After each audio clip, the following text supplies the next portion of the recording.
दोस्तों, श्रीमद् भागवत गीता कोई साधारण पुस्तक या ग्रंथ नहीं है। यह ज्ञान का भंडार रूपी वह सूर्य है जो खासकर युवा पीढ़ी, दिल, दिमाग और कर्मों में फैले अज्ञानता रूपी अंधकार को मात्र अपनी एक किरण से हमेशा के लिए हटा सकता है। श्रीमद् भगवत गीता परमपिता परमेश्वर द्वारा प्राणी मात्र पर करा गया सर्वोत्तम उपकार है, जो एक साधारण हाड़ मांस के पुतले को योगी बनाने की क्षमता रखता है। प्रभु श्री कृष्ण द्वारा ब्रह्मांड रूपी ज्ञान को गीता रूपी सागर में भरकर 5000 पूर्व मानवताओं को दिया गया सर्वोत्तम उपहार है। दोस्तों, मैं मुकेश मोहन शर्मा ज्यादातर अन्य सनातनियों की तरह आधुनिक विचारों और पश्चिमी सभ्यता से प्रभावित एक साधारण व्यक्ति था। मुझे भारतीय पुराण, उपनिषद, वेद, बुजुर्ग लोगों के टाइम पास और कुछ लोगों की रोजी रोटी चलाने का जरिया मात्र लगता था। मुझे गीता जी एक उपन्यास से ज्यादा कुछ नहीं लगती थी, जिसे मुझे दिल्ली के एक चौराहे पर एक धोती कुर्ता पहने इस्कॉन भक्त ने शायद अपने टारगेट पूरे करने के लिए जबरदस्ती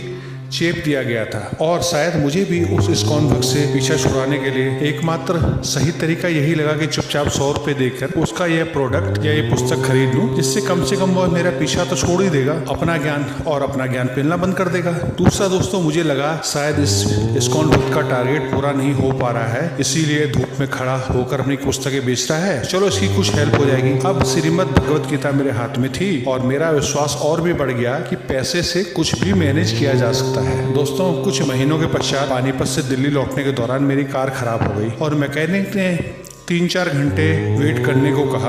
अब मुझे टाइम पास करना मुश्किल सा लग रहा था। तभी मुझे याद आया कि मैंने गाड़ी की डिक्की में किताब डाली हुई है और प्रभु कृपा से पहली बार मुझे श्री भगवत गीता पढ़ने का अवसर मिला। आप लोग यकीन मानिए, तब से अब तक मैं गीता को कम से कम 50 बार पढ़ चुका हूँ। हर बार मुझे आश्चर्य होता है, क्योंकि हर बार इसमें कुछ न कुछ नया ही नजर आता है, कुछ न कुछ नया ही समझ आता है। धर्म क्षेत्र कुरुक्षेत्र में भगवान श्री कृष्ण द्वारा अपने विराट रूप में जगत कल्याण के लिए गीता का श्लोकों के रूप में और असाधारण अमृत रूपी वर्षा जो करी गई है, उसकी हर एक बूंद में जीवन के जीते जी हर समस्या से समाधान और देह त्यागने के बाद मोक्ष का रास्ता दिखाया गया है। मैं अपने अनुभव के आधार पर आपको गीता का सार सुनाने जा रहा हूँ। बस आप अपनी व्यस्त दिनचर्या में से सिर्फ 15 से 20 मिनट निकालकर शांत और शून्य भाव में बिना किसी पूर्वाग्रह, सोच, विचार, अनुभव, ज्ञान, अहंकार के सिर्फ सकारात्मक दिमाग और शांत मन के साथ इसे सुने। ऐसा नहीं है कि मैं आपको कुछ नया बताने जा रहा हूँ, यह वही 5000 वर्ष पुराना है। फर्क सिर्फ यही है कि मैं बिना किसी दबाव के और बिना किसी बोझ के फ्री होके आपके सामने हूँ, और आप भी बिना किसी दबाव के और बोझ के मुक्त होके इसे सुने। यकीन मानिए, नजरिया बदलने से नजारे बदल जाते हैं।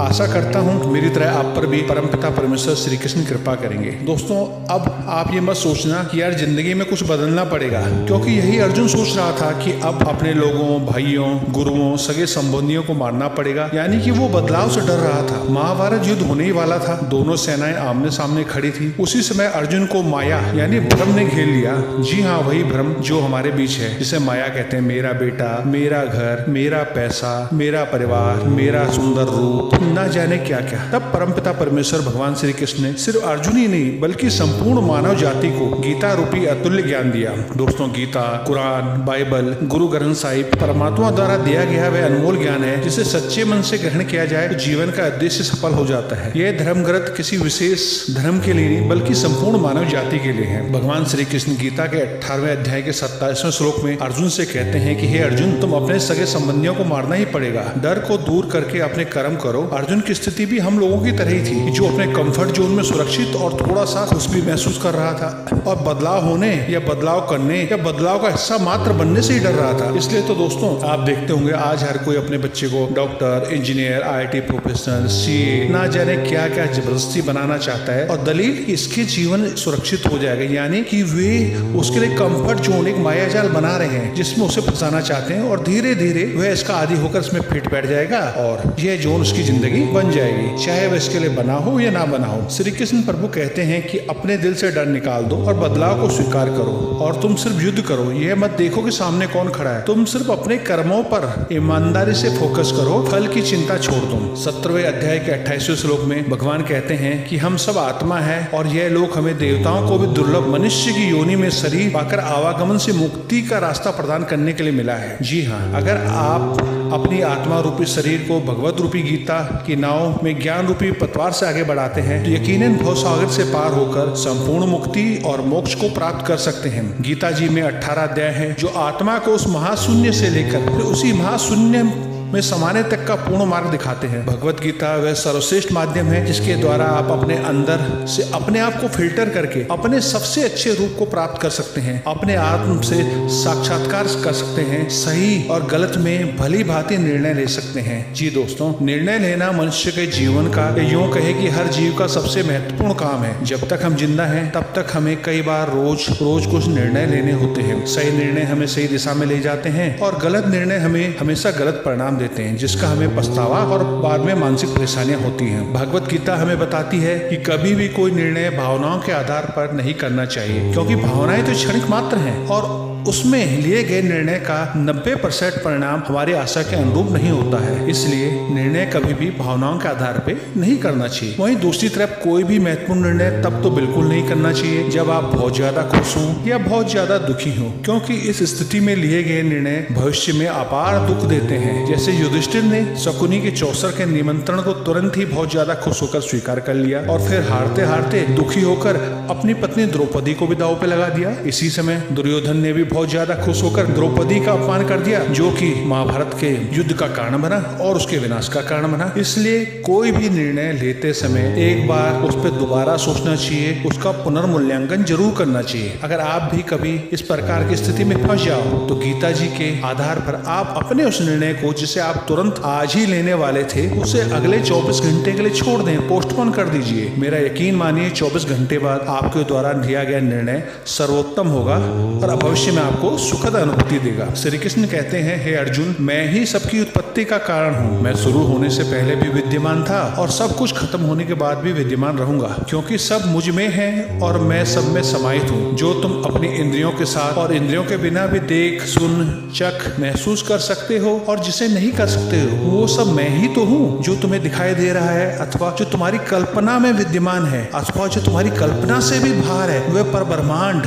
मैंने ही बनाया है। मैंने ही भगवान, शैतान, इंसान, पेड़ पौधे, जीव जंतु सब मेरे द्वारा ही निर्मित हैं, क्योंकि मैं ही ब्रह्मा बनकर सृष्टि की रचना करता हूँ और मैं ही शिव बनकर उसका संहार भी करता हूँ। और यह मैं अनंत काल से करता आ रहा हूँ और अनंत काल तक करता रहूंगा, क्योंकि यह मेरे द्वारा एक निरंतर चलने वाली प्रक्रिया है। तुम्हारा शरीर मैंने पंच तत्वों से निर्मित किया है। पृथ्वी, जल, आकाश, वायु, अग्नि के द्वारा मैंने प्रकृति का निर्माण करा और ये पांचों तत्व मैंने प्राणियों के भौतिक शरीर में भी दिए हैं, क्योंकि वो तार्किक और मेरा हिस्सा है। फिर उसे इसी में तो मिलना है और ये पूर्णतः निश्चित है। आत्मा तो नश्वर है, आत्मा तो अमिट है और अमर है। आत्मा को कोई मार नहीं सकता, नष्ट तो सिर्फ शरीर होता है। मैंने जीव को इंद्रियां दी ताकि वह छूकर, चखकर, सुनकर, देखकर, समझकर मुझे महसूस कर सके, लेकिन मैं स्वयं इन इंद्रियों की पकड़ से मुक्त हूँ। इन इंद्रियों की मोहपास का मेरे पे कोई असर नहीं होता, इसके द्वारा मुझे नहीं समझा जाता। भगवान श्री कृष्ण कहते हैं कि मैं ज्वल में ही ज्वल का स्वाद हूँ, सूर्य एवं चंद्रमा का प्रकाश हूँ। वेद मंत्रों में मैं ओम हूँ तो अनंत ब्रह्मांड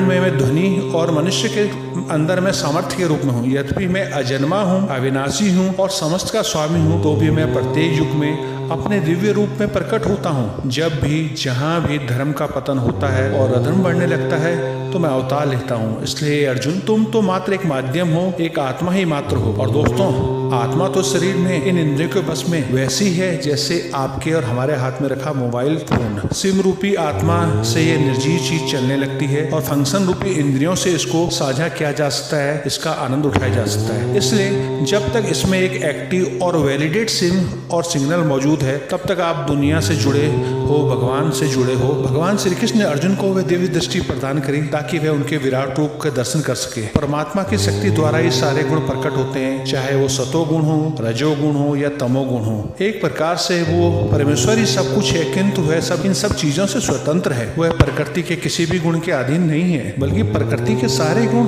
उसके अधीन है। 9वें अध्याय के 32वें श्लोक में परमेश्वर कहते हैं, जो लोग उस परमेश्वर की शरण ग्रहण करते हैं, चाहे वह निम्न जन्मा हो, स्त्री हो, वैश्य हो, शूद्र हो, कुछ भी क्यों ना हो, वो उस परमात्मा के प्राप्त करने के आवागमन से मुक्त हो जाता है। ना तो कोई देवतागण, ना ही कोई ऋषि मुनि उस परमेश्वर की उत्पत्ति को जानते हैं और ना ही उसके ऐश्वर्य को, क्योंकि वो ईश्वर तो इन सब से मुक्त है। बुद्धि, ज्ञान, संशय तथा मोह से मुक्ति, क्षमा भाव, सत्यता, इंद्रिय ग्रह, मन निग्रह, सुख तथा दुख, जन्म, मृत्यु, भय, अहिंसा, समता, मन की संतुष्टि, तप, दान, यश, अपयश, जीवों के सारे गुण उस परमेश्वर के द्वारा ही उत्पन्न है। लेकिन उचित और अनुचित का प्रयोग मानव मात्र के विवेक पर निर्भर है, क्योंकि ये निर्णय मानव को स्वयं लेना है। प्रभु श्री कृष्ण अर्जुन से कहते हैं, हे पार्थ, केवल अनन्य भक्ति के द्वारा ही मुझे उस रूप में समझा और प्राप्त किया जा सकता है जिस रूप में मैं तुम्हारे सामने खड़ा हूँ। इसलिए दोस्तों, जो आत्मा सकाम कर्मों तथा मनोधर्म के कलेश से मुक्त होकर शुद्ध भक्ति भाव तत्पर रहते हुए अपने कर्म करता है और जो उस प्रभु को ही अपना जीवन लक्ष्य समझता है, सबसे मैत्री भाव, मन कर्म वचन से अच्छा व्यवहार रखता है, अवश्य ही उस परमात्मा को प्राप्त होता है। विनम्रता,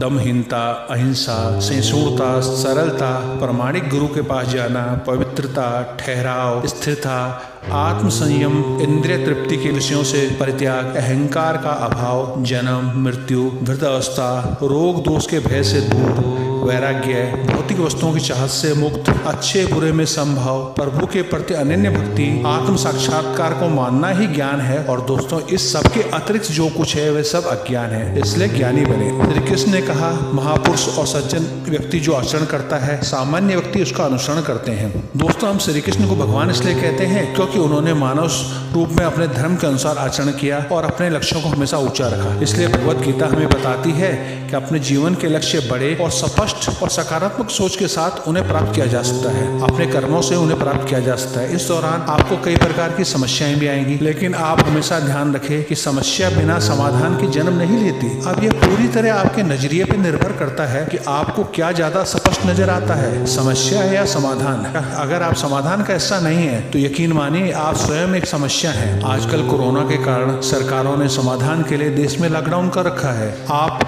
नियमों को नहीं मानते तो आप खुद एक समस्या हो, फिर किसी को दोष क्यों देना? इसका कारण भी गीता जी में स्पष्ट है, वो है घमंड, अहंकार, गुमान कि मुझे कुछ नहीं हो सकता क्योंकि मैं तो इन सब से परे हूँ। मुझे क्या हो सकता है क्योंकि मैं तो दूसरों से ज्यादा समझदार हूँ। और यही राय, यही विचार दुनिया के उन लाखों करोड़ों लोगों की भी होगी जो इस बीमारी से ग्रसित हैं और लाखों लोग इसके मौत के कारण बने, वो भी अकारण। इसलिए दोस्तों, भगवान गीता में श्री कृष्ण जी कहते हैं, अपनी बुद्धि से शुद्ध होकर धैर्य पूर्वक अपने मन को वश में करते हुए भोग विलास को त्याग कर राग द्वेष से मुक्त होकर जो व्यक्ति अपने शरीर और वाणी को वश में रखता है, जो व्यक्ति अहंकार, झूठ, झूठी शक्ति, झूठा गर्व, काम, क्रोध और भौतिक लालसा से मुक्त हो, जो अपने सारे कार्यों को परमेश्वर को अर्पित करता हो और विचलित भाव से उसकी भक्ति करता हो, वह मुझे सबसे ज्यादा प्रिय है। इसलिए सदा उस परमपिता परमेश्वर श्री कृष्ण का चिंतन करो, उनके भक्त बनो, उनकी पूजा करो, उन्हें नमस्कार करो। इस प्रकार हम निश्चित ही उस भक्ति के योग बन सकेंगे और आवागमन से मुक्त होकर अंत में उस महाशक्ति में समा जाएंगे। बोलो भगवान श्री कृष्ण की